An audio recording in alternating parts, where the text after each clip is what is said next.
Hello students, welcome to my YouTube channel. So students, जैसे कि आप सबको पता है कि हमने लास्ट क्लास में केमिस्ट्री सेक्शन को स्टार्ट किया है। केमिस्ट्री सेक्शन की अगर हम बात करें तो उसमें हमने फर्स्ट चैप्टर स्टार्ट किया था जिसका नाम है केमिकल रिएक्शन एंड इक्वेशन। ठीक है, लास्ट क्लास में हमने ये पढ़ा कि what are chemical reaction, chemical reaction क्या होती हैं, what are the reactants and what are the product.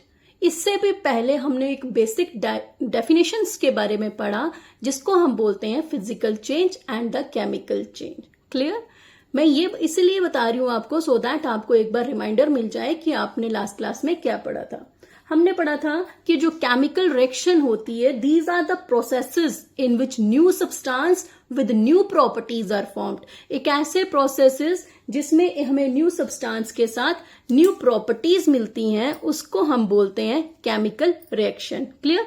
जैसे कि एग्जाम्पल के तौर में अगर हम देखें तो C+O2 give rise to CO2। This one is called as reactant and this one is known as product. The substance which take part in a chemical reaction is known as reactant and the substance which is produced as a result of a chemical reaction is known as product. ठीक है, तो हमें पता चल गया कि ये जो एरो है, एरो का हेड हमेशा ही प्रोडक्ट वाली साइड की तरफ होता है और जो लेफ्ट हैंड साइड में है वो हमेशा ही क्या रहता है, रिएक्टेंट रहता है। आप इस तरह से याद रख सकते हो, एरो के लेफ्ट हैंड साइड में रिएक्टेंट रहते हैं और एरो के राइट हैंड साइड में प्रोडक्ट रहते हैं। Clear?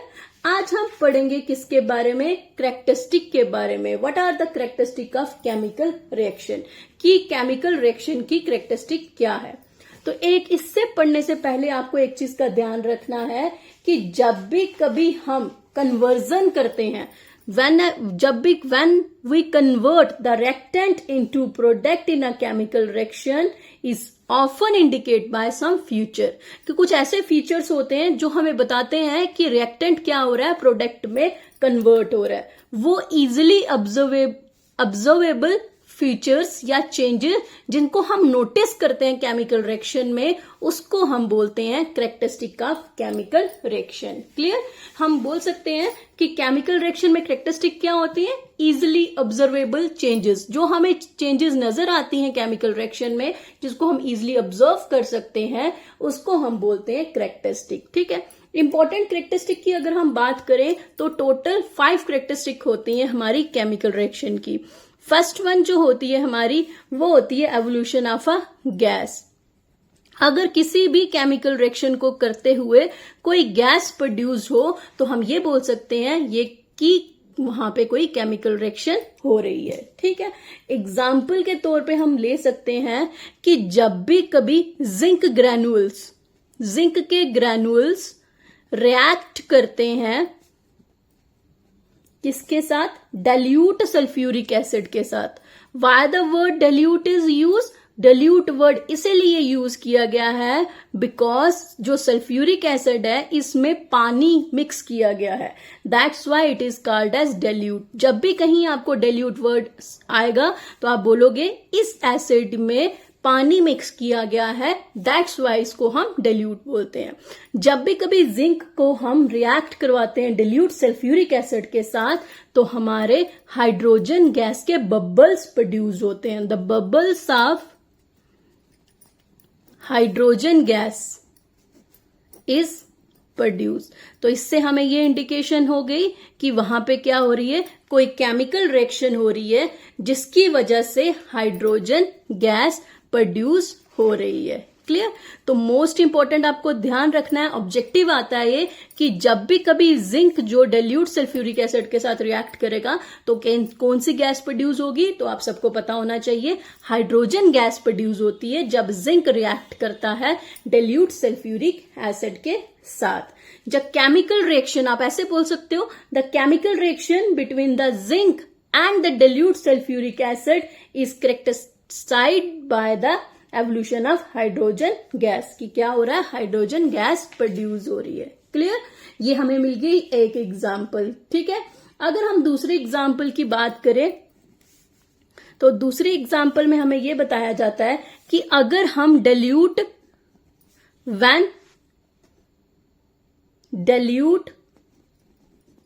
Hydrochloric acid HCl. What is HCl? It is a hydrochloric acid. जब भी कभी डिल्यूट हाइड्रोक्लोरिक एसिड को पोर करते हैं, पोर क्या होता है, डालते हैं हम किसमें, over sodium carbonate. Sodium carbonate के ऊपर डालेंगे. तो फॉर एग्जाम्पल हमने क्या ले ली, एक बिकर ले ली. बिकर में क्या पड़ा हुआ है, डिल्यूट हमारा ये है बिकर. बिकर में हमारा when a dilute HCl is poured over sodium carbonate. यहां पे पड़ा हुआ है बीच में sodium carbonate. What is the formula of sodium carbonate? Na2CO3. Na is a sodium, CO3 is a carbonate. तो this is the formula of sodium carbonate. तो जब भी कभी डिल्यूट हाइड्रोक्लोरिक एसिड को हम किसके अंदर डालेंगे, Na2CO3 के अंदर डालते हैं. तो किसके अंदर, टेस्ट ट्यूब के अंदर. तो हम देखते हैं कार्बन डाइऑक्साइड गैस प्रोड्यूस होती है. Carbon dioxide is produced. Most important one, ये भी क्या आ गया हमारा, एक इंपॉर्टेंट पॉइंट आ गया. ये क्यों मैं आपको इंपॉर्टेंट बता रही हूं, क्योंकि अब जो पेपर आएंगे आपके CBSE पैटर्न आएगा और आपको ऐसा नहीं होगा क्रैम करने वाले क्वेश्चन पूछे जाएंगे. सीधा पूछा जाएगा कि जब भी कभी जिंक रिएक्ट करता है डिल्यूट सल्फ्यूरिक एसिड के साथ तो कौन सी गैस प्रोड्यूस होती है. तो आप बोलोगे ma'am hydrogen gas is produce. Likewise जब हम डिल्यूट हाइड्रोक्लोरिक एसिड को पोर करते हैं, डालते हैं किसमें, सोडियम कार्बोनेट में, तो हमें क्या होता है, कार्बन डाइऑक्साइड गैस जो होती है वो प्रोड्यूस करती है. ठीक है. अब नेक्स्ट जो आपकी कैरेक्टरिस्टिक पढ़ने से पहले आपको कुछ बेसिक टर्म के बारे में पता होना चाहिए. वो है हमारी प्रेसिपिटेट.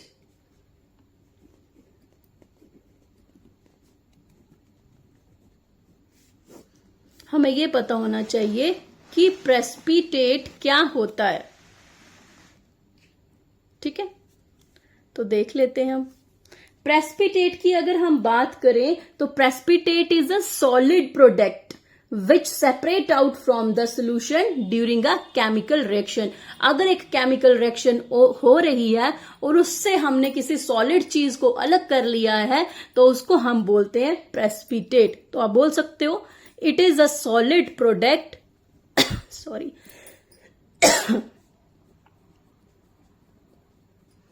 क्या है, एक solid product which is separated out, which is separate out from the solution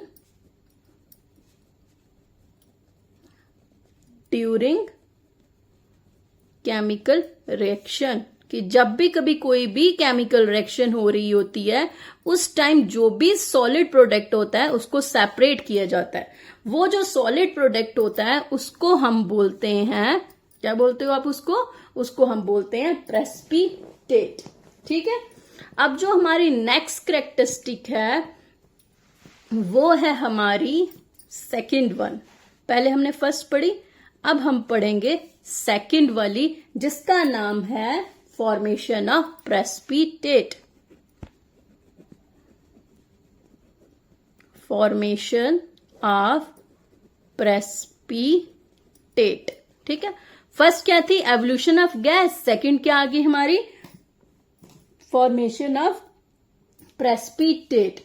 ठीक है. और इसमें अगर हम बात करें तो हम एग्जाम्पल ले सकते हैं कि जब भी कभी हम कोई भी पोटाशियम आयोडाइड सोल्यूशन को ऐड करते हैं, कि एग्जाम्पल के तौर में ले लेते हैं व्हेन पोटाशियम आयोडाइड, ये आपको याद रखना है, इसके सोल्यूशन को हम ऐड करते हैं सोल्यूशन ऑफ लेड नाइट्रेट में. ये ली हमने किसकी सोल्यूशन, पोटाशियम आयोडाइड सोल्यूशन को ऐड करना है हमें किसमें, सोल्यूशन ऑफ लेड नाइट्रेट. तो जब हम ऐसा करते हैं कि इसकी सोल्यूशन को ऐड करेंगे लेड नाइट्रेट की सोल्यूशन में तो हम ये देखते हैं कि जो येलो प्रेसिपिटेट होता है लेड आयोडाइड का वो मिलता है हमें. तो हमें क्या मिलेगा यहां से, येलो प्रेसिपिटेट किसका, लेड आयोडाइड का. लेड आयोडाइड का प्रेसिपिटेट मिलता है. मींस हमने क्या ले लिया, एक बिकर ले लिया, बीकर के अंदर हमने क्या डाल दिया, पोटाशियम आयोडाइड सोल्यूशन थी, उसको ऐड किया सोल्यूशन ऑफ, यहां पे बीच में पड़ा था पोटाशियम आयोडाइड सोल्यूशन, इसके अंदर मैंने डाल दिया लेड नाइट्रेट। जब ये मिक्स होगा, केमिकल रिएक्शन होगी, तो नीचे यहां एक सॉलिड सब्सटेंस बचेगा जिसका नाम क्या होता है, लेड आयोडाइड। और ये कौन से कलर का होगा, येलो कलर का। मोस्ट इंपॉर्टेंट वन, कि जब भी कभी हम पोटाशियम आयोडाइड में सोल्यूशन लेड नाइट्रेट की डालते हैं तो हमें क्या मिलता है, येलो प्रेसिपिटेट मिलता है, किसका, लेड आयोडाइड का। तो this is the example of your formation of precipitate. ठीक है, अब हम करते हैं हमारा थर्ड वन। जो हमारा थर्ड वन है कैरेक्टरिस्टिक, वो है हमारी चेंज इन कलर, कि जब भी कभी कोई भी केमिकल रिएक्शन होती है तो कलर चेंज होता है। अगर किसी भी रिएक्शन को होते हुए कलर चेंज हो, इट मीन्स दैट वहां क्या हो रही है, कोई भी केमिकल रिएक्शन हो रही है। ठीक है, लेट्स सपोज दैट कि जब भी कभी हम सिट्रिक एसिड को, citric acid is present in lemon, तो जब भी कभी हम सिट्रिक एसिड को पोटाशियम परमैंगनेट सोल्यूशन में से रिएक्ट करवाते हैं तो जो पर्पल कलर होता है पोटाशियम परमैंगनेट का, वो डिसअपियर हो जाता है और वो कलरलेस बन जाता है। तो हम ये लिख सकते हैं, जब भी कभी हम सिट्रिक एसिड किसमें होता है, लेमन में, इसको रिएक्ट करवाएंगे किसके साथ, पोटाशियम परमैंगनेट सॉल्यूशन के साथ, परमैंगनेट सॉल्यूशन के साथ, तो हम देखते हैं जो पर्पल कलर होता है, purple colour of KMnO4 potassium permanganate, इस तरह से होता है। ये जो कलर होता है इसका, ये चेंज होके कलरलेस हो जाता है। इट मीन्स दैट अगर तो कलर चेंज हुआ, इट मीन्स दैट कि यहाँ पे कोई भी केमिकल रिएक्शन हो रही है। इसीलिए हम ये बोल सकते हैं कि यहाँ पे क्या है, this is the one of the characteristic of chemical reaction. ठीक है, ये था हमारा। अब नेक्स्ट जो हमारा फोर्थ वन कैरेक्टरिस्टिक होती है हमारी, वो होती है हमारे चेंज इन टेम्परेचर। अब टेम्परेचर चेंज होगा, टेम्परेचर चेंज भी कैरेक्टरिस्टिक है हमारी किसकी, केमिकल रिएक्शन की। बट ये पढ़ने से पहले आपको कुछ चीजों का ध्यान रखना है। वो क्या, आपको पता है कि chemical reaction often produce heat energy. First point जो आपको याद करने वाला है वो ये है कि केमिकल रिएक्शन जब भी कभी होती है तो वो हीट एनर्जी को प्रोड्यूस करती है। तो हमने लिख लिया, chemical reaction often produces heat energy. वो हमेशा ही किसको प्रोड्यूस करते हैं, हीट एनर्जी को प्रोड्यूस करता है। First most important point.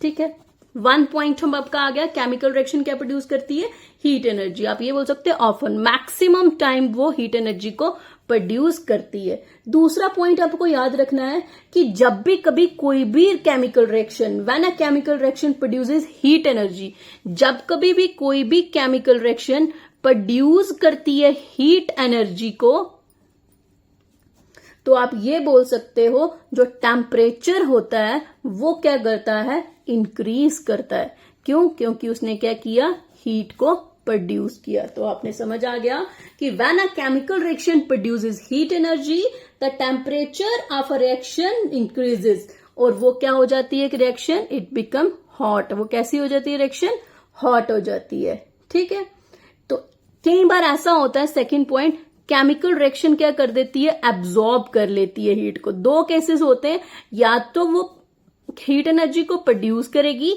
या तो एब्जॉर्ब करेगी।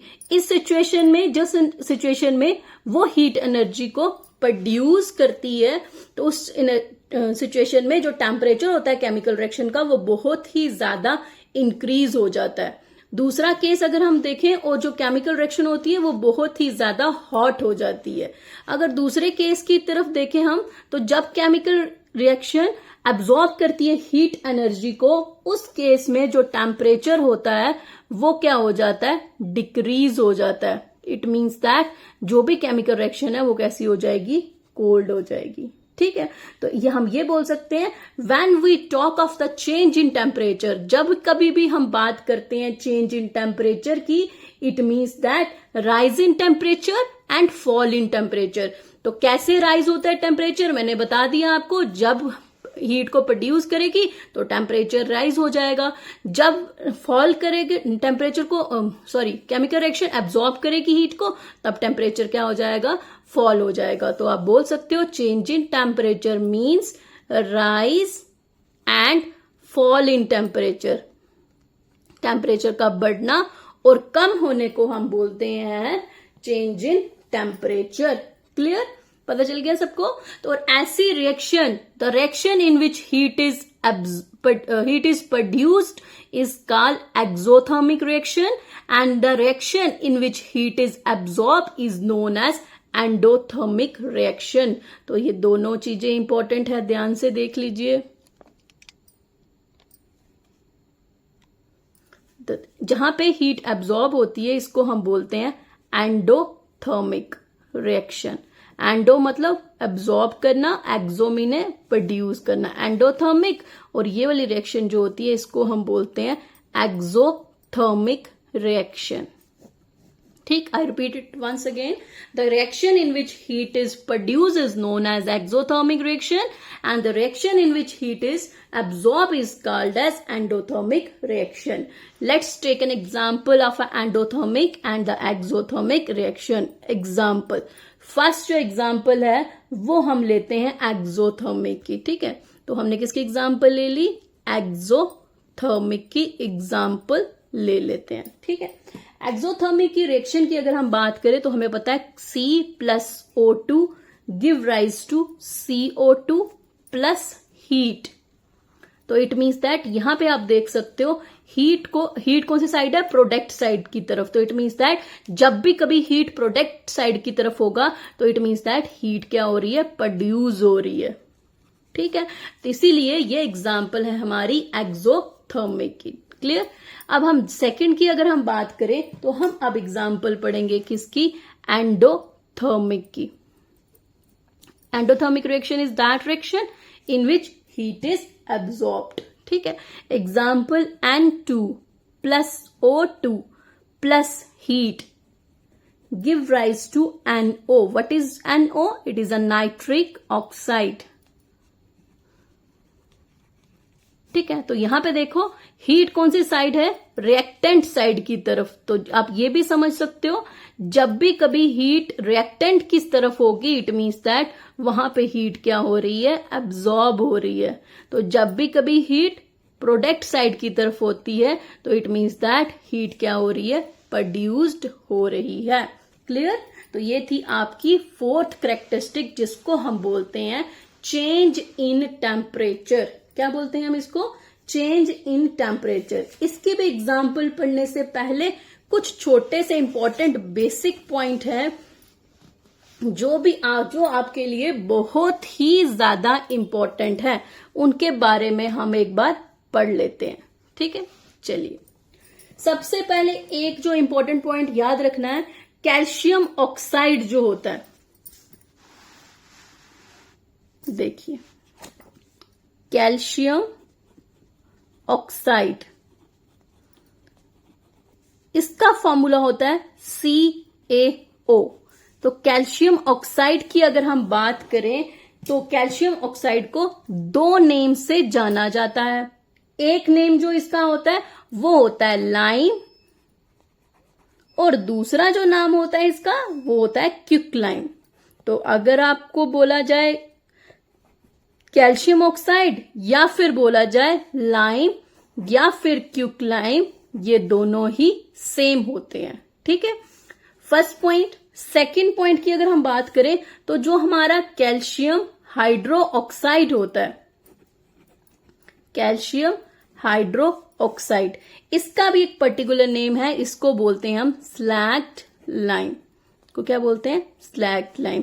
तो स्टूडेंट्स ऐसे पढ़ने का कोई फायदा नहीं है जब तक कि आप अपने पास एक नोटबुक पेन लोगे और उससे इंपॉर्टेंट पॉइंट नोट करते जाओगे। तो कैल्शियम हाइड्रोक्साइड का अनदर नेम क्या है, स्लैग्ड लाइम है। ठीक है, तो चेंज इन टेम्परेचर की जब मैंने बात की थी तो वहां पे एग्जाम्पल के तौर में हमें बताया है कि जब भी कभी हम क्विक लाइम को रिएक्ट करवाते हैं वाटर के साथ, कि जब भी कभी हमारा क्विक लाइम क्या है, कैल्शियम ऑक्साइड, इसको रिएक्ट मतलब प्लस रिएक्ट करवाएंगे किसके साथ, वाटर के साथ, तो हमेशा ही स्लैग्ड लाइम हमें मिलता है। क्या मिलता है हमें, स्लैग्ड लाइम। मीन्स हम CaO plus H2O give rise to slacked lime is a calcium hydroxide. Its formula is CaOH2. तो this is a reaction which tell us that कि यहाँ पे क्या हो रहा है, change in temperature हो रहा है।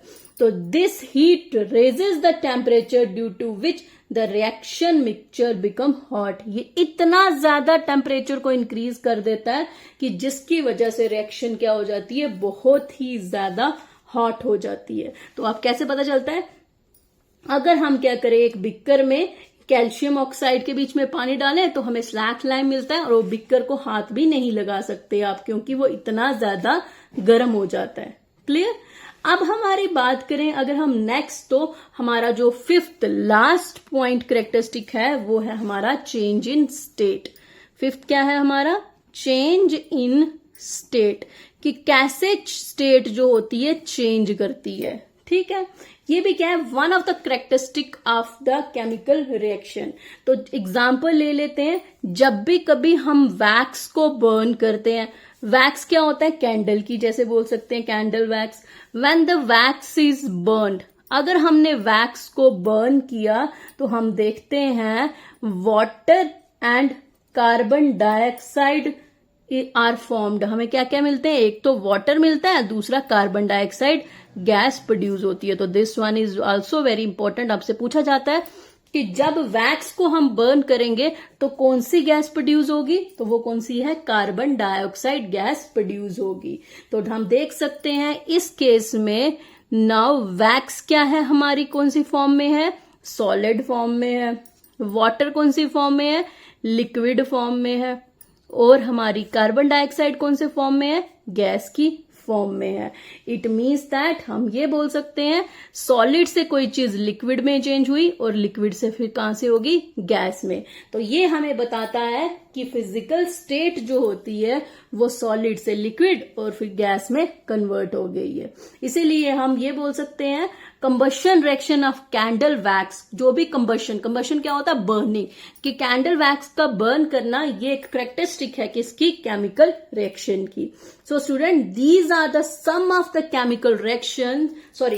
Characteristic of chemical reaction which are very important for your exam point of view. ठीक है, अब इसके अलावा भी बहुत सी ऐसी केमिकल रिएक्शन होती हैं जिसको आप पढ़ सकते हो, समझ सकते हो। ठीक है, तो ये जो बेसिक थी वो मैंने आपको बता दी। ठीक है, thank you student. I hope कि आप इसको अच्छी तरह से समझोगे। केमिस्ट्री बहुत ही ज्यादा एक डिफिकल्ट सब्जेक्ट माना जाता है, बट उसको अच्छी तरह से समझो तो आपको अच्छी तरह से समझ आती है। Thank you so much student.